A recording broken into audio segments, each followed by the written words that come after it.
झुलुफिया तब मारेला झुलुफिया हवा साए साए रे बलम के झुलुफी। होगा होगा सब होगा, लेकिन देखिए कुछ हमारी माता बहन भी आई हैं तो उनके लिए एगो गीत हम गा रहे, बड़ी अच्छा गीत है। इसके बाद आपको सुना देंगे। किसकी किसकी शादी हो गई है? नहीं, इनकी कहा है ने कहा भइल बा? ये भैया हुआ है?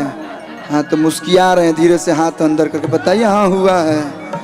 यो बाणे की लगन चलता, कहीं कलू भैया देख ली तो एगो दूगो हो जियो से, एगो लपेट नहीं खे भरल।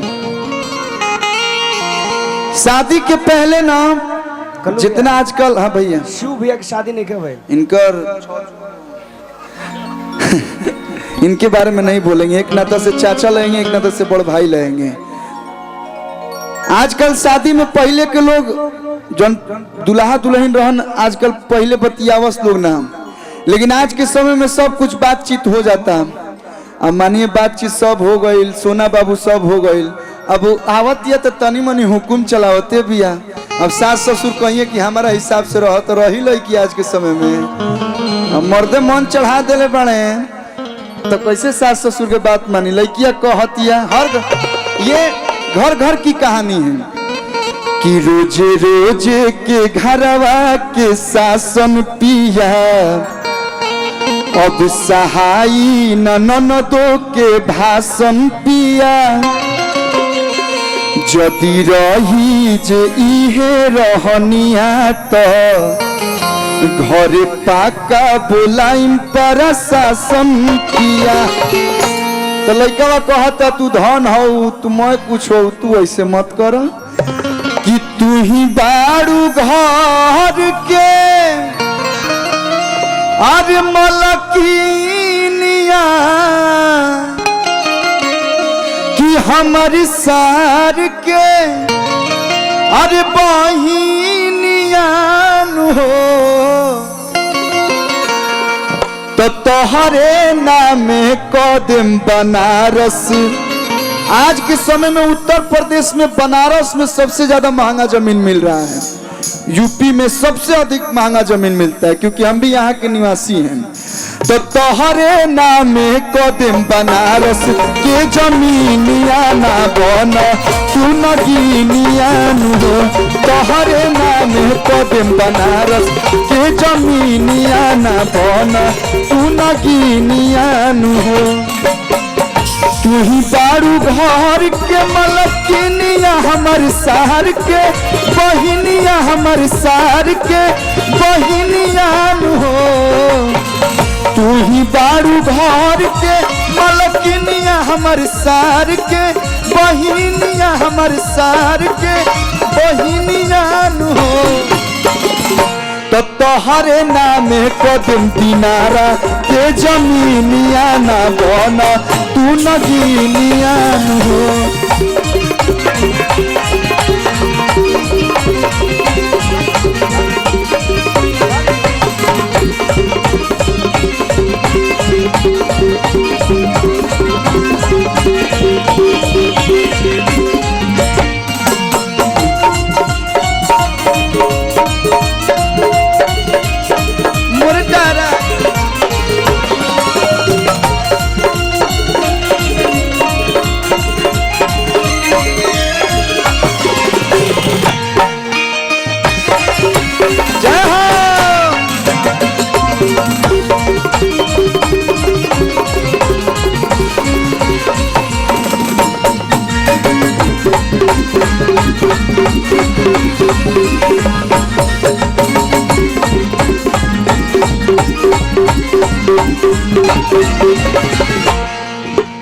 आजकल के जोन मेहरारू बाड़ी सब भैया, हमार चाची बैठल बाड़ी, चलते रहे धीरे धीरे धीरे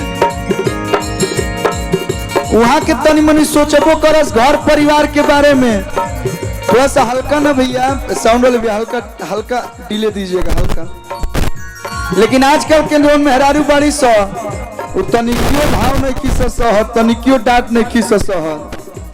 लड़का कहता खिसिया के धनी ऋषिया के धनी बाते बाते दे बेलू तला के धनी।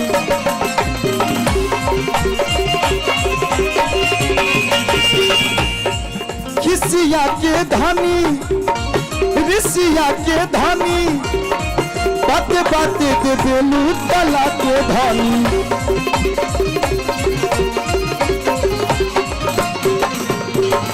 कितने अच्छे लोग हैं, इतने सम्मान से सबको सम्मान दे रहे हैं। Thank you, thank you. जातु बानी राजा ये तो हम नहीं हार, तू संभार अपन घर।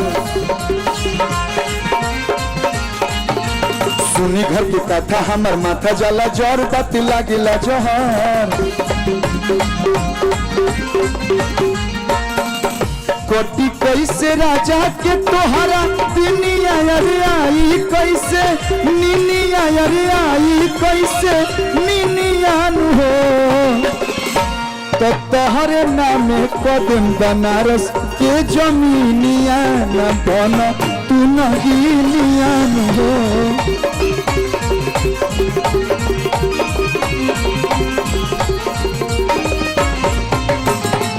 तो तोहरे नामे कदम बनारस के जमीनिया न बन तू नगीनिया नु।